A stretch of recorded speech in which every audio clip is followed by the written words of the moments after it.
So I want you to imagine a government that is genuinely trying to protect local factory jobs. Which, I mean, is a totally understandable goal, right? Exactly. It's a noble goal. Everyone wants to protect their own. So the leadership decides to slap this massive, like 100% tax on imported electronics and cars. That's a huge tax. It is. And the idea is to shield the home team, force people to buy local, stimulate the domestic economy, and hopefully create this massive boom in local manufacturing. Right, the classic protectionist dream. Right. But instead of an economic renaissance, reality hits. Average citizens suddenly realize they can't afford basic laptops for college because the local equivalents are either vastly inferior or just wildly overpriced. Ouch. Yeah, and the fallout doesn't stop at the electronics store. Foreign countries get angry at these new taxes, and they retaliate by flat out refusing to buy local farm exports. So it spreads to completely unrelated industries. Exactly. Overnight, the agricultural sector goes into a tailspin. You've got farmers who had absolutely nothing to do with electronics suddenly facing bankruptcy. That is just wild. It is the ultimate paradox of global economics. Welcome to the Missing Lessons, where we explain what school never did. If you're enjoying the missing lessons, make sure to follow the podcast, leave a rating, and share it with someone who might find it interesting. It helps us create more episodes and reach more curious minds. Today we're doing a deep dive into the hidden, highly complex mechanics of trade wars. We're exploring how countries fight using taxes instead of tanks, Right. And we'll get into why this invisible battlefield dictates the price of your smartphone, the cost of your groceries, and even the availability of your future jobs. It's a really fascinating landscape to explore, especially because the weapons of this war are just so completely integrated into our daily lives. Oh, absolutely. I mean, when you hear the word war, your mind naturally jumps to military conflict, right? Tanks, troops, physical borders, kinetic strikes. Yeah, you think of a literal battlefield. Exactly. But a trade war operates entirely differently. It is an economic dispute where countries weaponize protectionist policies, what we broadly call trade barriers, to intentionally choke a rival's imports or artificially insulate their own industries. So it's a battle of, like, supply chain ledgers and shipping containers instead of troops. Yes, exactly. Customs checkpoints become the front lines. But the damage inflicted on a society can be incredibly real and honestly far more pervasive than people realize. Yeah, instead of conventional weapons, governments deploy economic weapons.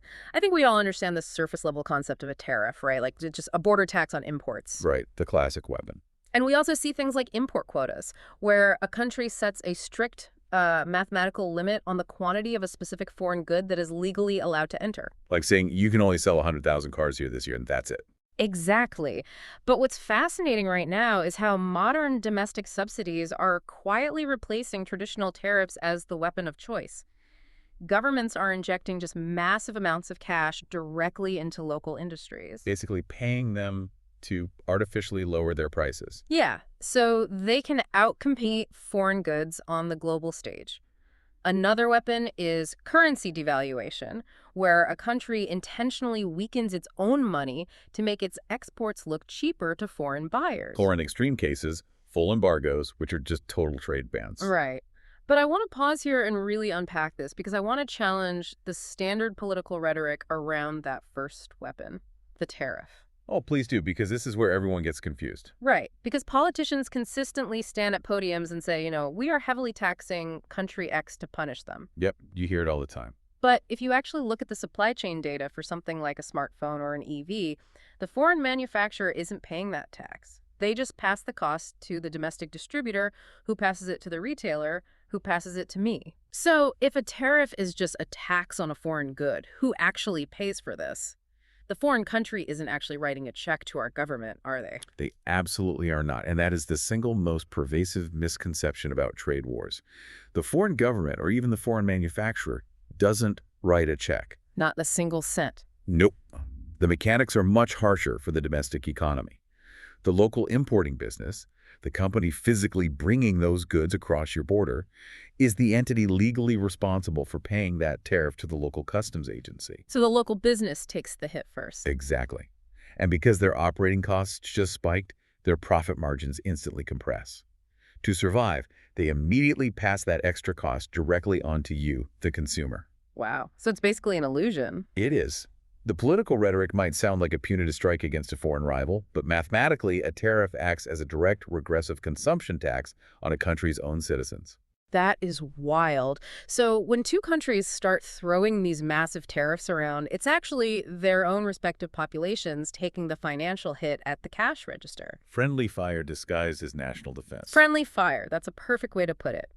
Now, if we look back through history, this instinct to protect your own wealth by restricting someone else's is basically as old as civilization. Oh yeah, it's nothing new. You can look at 17th century colonial powers ruthlessly blockading exclusive trade routes, or the 19th century British-China Opium Wars, where literal military might was used to force open restricted markets. Right. But the most vital data point for understanding the mechanics of a modern trade war actually comes from the 1930s. Yes, the Smoot-Hawley Tariff Act of 1930. It is the ultimate macroeconomic cautionary tale. And it's incredibly relevant to what we're seeing today, isn't it? It really is. During the onset of the Great Depression, the U.S. government panicked. They wanted to protect struggling domestic farmers and manufacturers from European competition. So they decided to raise tariffs to nearly 40% across thousands of imported goods. Which sounds like a good idea if you're panicked, I guess. But let's look at the actual mechanism of how that failed, because it wasn't just a slight policy misstep. It was an absolute economic catastrophe. Whole disaster. When the U.S. threw up that 40% wall, Europe didn't just sit back and quietly accept it. They instantly retaliated with their own massive tariffs on U.S. goods. Which is human nature. Right. You hit me, I hit you. Exactly. And think about the ripple effect of that. An American farmer in Iowa who was already struggling with low domestic prices suddenly found out that European markets were completely closed to his excess grain. He literally couldn't sell his crop abroad. Right. So this led to a massive oversupply domestically, which crushed local prices even further, leading to thousands of farm foreclosures and bank failures. Global trade essentially froze, shrinking by over 60% in just a few years, which actively deepened and prolonged the Great Depression for everyone involved. And that catastrophic failure was precisely why, for the several decades following World War II, the global economy was largely constructed on a rules-based system. Right. Everyone kind of learned their lesson for a while. Exactly. Countries generally agreed through international organizations and treaties to systematically lower trade barriers. The prevailing logic was that interconnected, free-trading nations not only grow wealthier together, but they are significantly less likely to go to war with one another. Because their economies are too tangled up. But that brings us to the monumental shift we are witnessing right now. That era of generally cooperative, rules-based trade began to crack noticeably around 2018, and it has since completely fractured. We are firmly in a new era. We really are. We are now operating in an era of power-based trade, and there is a specific term for this shift: geoeconomics. Geoeconomics? Yeah.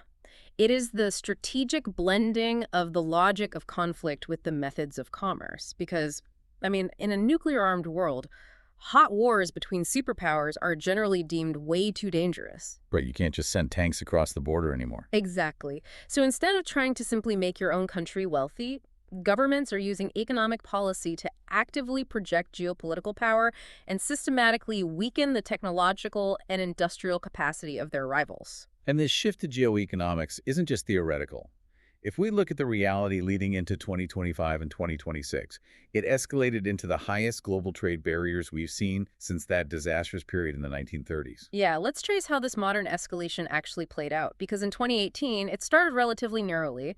It was a targeted tax on imported steel, aluminum, and solar panels. Which doesn't sound too crazy at first. Right. The stated logic was to protect essential domestic manufacturing, a classic defense strategy. But true to the historical pattern, retaliation is absolutely inevitable in a trade war.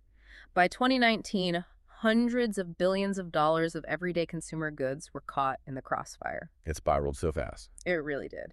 And instead of de-escalating, it intensified. By 2024, tariffs on electric vehicles in certain Western markets hit a staggering 100%.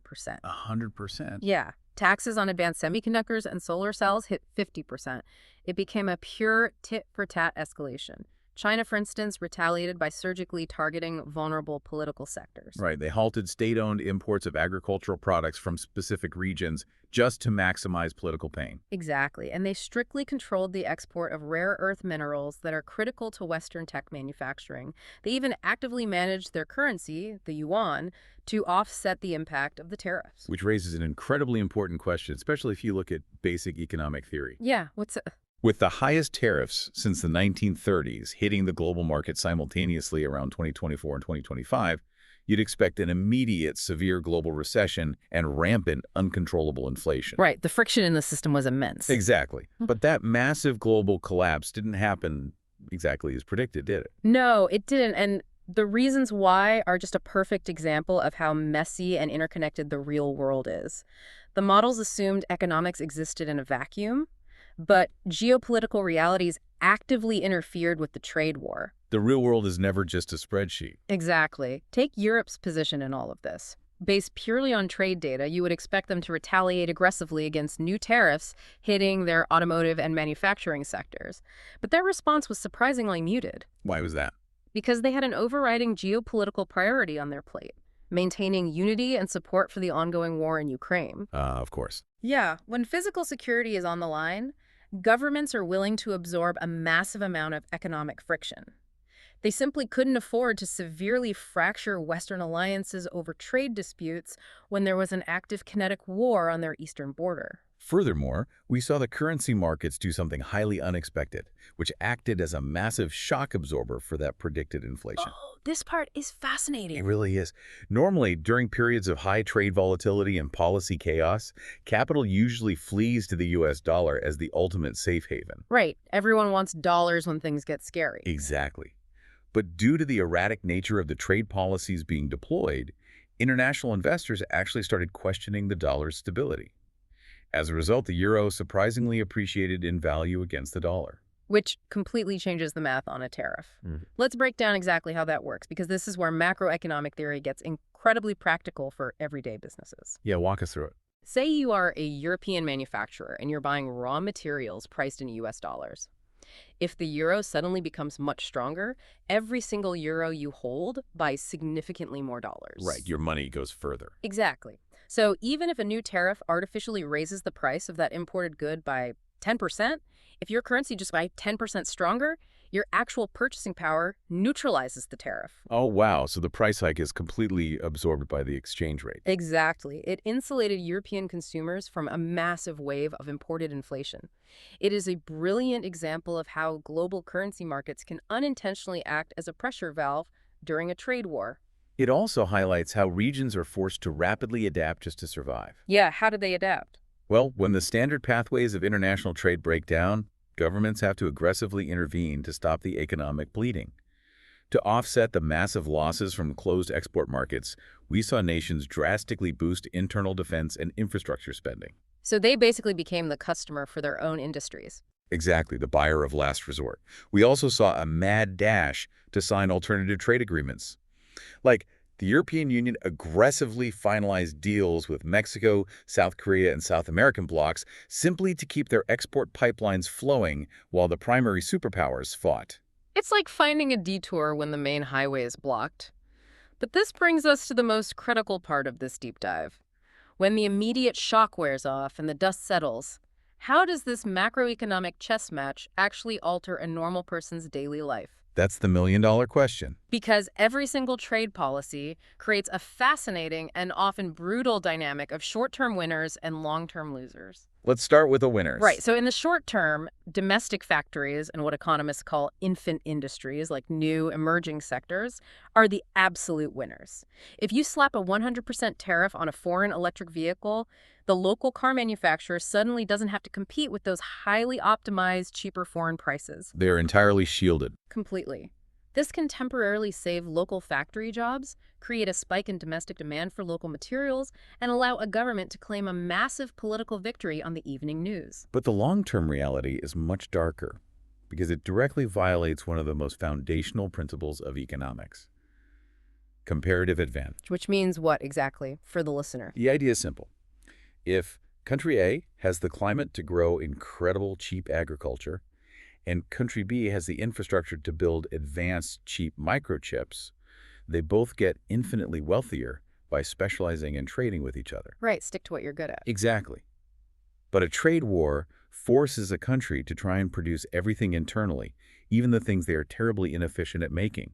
When you force that kind of systemic inefficiency, the costs just skyrocket. So what does that loss of comparative advantage actually look like for you, the listener? It means a young student trying to buy their first car ends up paying drastically more for a vehicle with fewer features. Yeah. It means a family's weekly grocery budget shrinks because the imported fertilizers used by local farmers just doubled in price. Even those protected domestic manufacturers eventually suffer because modern supply chains are just so layered. Right. They still have to buy parts from somewhere. Exactly. A local factory might be protected from foreign competition on the finished product, but they still have to import the specialized raw materials to build it. When tariffs hit those materials, the manufacturer's profit margins vanish entirely. It's all connected. Let's use a practical analogy. Think of protectionist trade policy like putting a giant glass dome over your city to keep out a storm. Okay, a glass dome. Yeah. Sure, you stay dry for a bit and you feel totally protected. Eventually, you run out of fresh air. That is a great way to picture it. Without foreign competition, domestic companies get lazy. They don't have to fight tooth and nail to offer you the best price or invent the most disruptive new feature. They just stop innovating. Why try hard when you have a captive audience? Exactly. Technological progress essentially stagnates, and you, the consumer, end up paying premium prices for distinctly mediocre products simply because they were built inside the dome. And this stagnation is where the true cost of geoeconomics reveals itself. It doesn't just inflate our current budgets, it fundamentally rewires the future trajectory of global society. Absolutely. Because our modern global supply chains are so intricately woven together, putting up trade walls isn't just a matter of stopping a finished product at the border. Take an electric vehicle battery, for example. Oh, the supply chain for those is insane. It's massive. The lithium might be mined in South America, shipped to Asia for chemical processing, transported to Europe for battery cell assembly, and finally shipped to North America to put into a car. It crosses the ocean like 4 times. Right. And a tariff at any single point in that multi-continent choreography creates a compounding cost multiplier. When trade wars force countries to try and forcefully decouple these supply chains, it impacts the development of everything. Including things we desperately need for the future. Yes. Think about artificial intelligence. AI relies on staggeringly complex semiconductors. They are designed by engineers in one hemisphere, manufactured in specialized foundries in another, using rare earth minerals extracted from a third. It requires the whole planet to work together. It really does. If you throw up high-friction trade walls between these nations, you aren't just saving a local factory job. You are actively degrading the efficiency of the global tech industry, potentially slowing down the entire trajectory of human technological advancement by years, if not decades. Furthermore, you severely strain global diplomatic relations. As we discussed with the post-WWII model, countries that rely heavily on each other for vital economic resources generally try to avoid physical conflict. Right, you don't bomb your biggest customer. Exactly. When you uncouple those economies, you remove one of the most powerful deterrents to actual war. Yet, looking at the data from the recent trade conflicts, there is a fascinating silver lining regarding this systemic rewiring. Oh, what's the silver lining? These aggressive tariffs have forced an incredible realization about the latent power of internal markets. When the external global market becomes hostile and unpredictable, countries are forced to look inward to survive. Right, they had to fix their own house. Exactly. Yeah. For example, recent economic modeling demonstrated that just a 2% increase in trade efficiency within the European market would completely offset a massive 9% loss in exports to the U.S., resulting from tariffs. Wait, really? Just 2% internal efficiency offsets a 9% export drop? Yes. This dynamic is pushing societies toward deep regional self-reliance. It forces sluggish governments to finally slash internal bureaucratic red tape, dramatically improve their own local infrastructure, and build resilient domestic supply chains just to survive the global storm. Wow, that is powerful. Which brings us to the core realization we want you to walk away with today. When you hear a politician make a fiery promise to protect local jobs by blocking foreign goods, do you ever stop to calculate the massive hidden price tag attached to that promise? Because there is always a price tag. Yeah. Always. It always sounds like a flawless, patriotic victory on a campaign stage. But the invisible, unbreakable mechanics of global trade dictate that someone, somewhere, is going to pay the bill. Here's a question for you. Have you noticed the prices of everyday goods like electronics or cars going up recently? And do you think protective tariffs are worth the extra cost to consumers?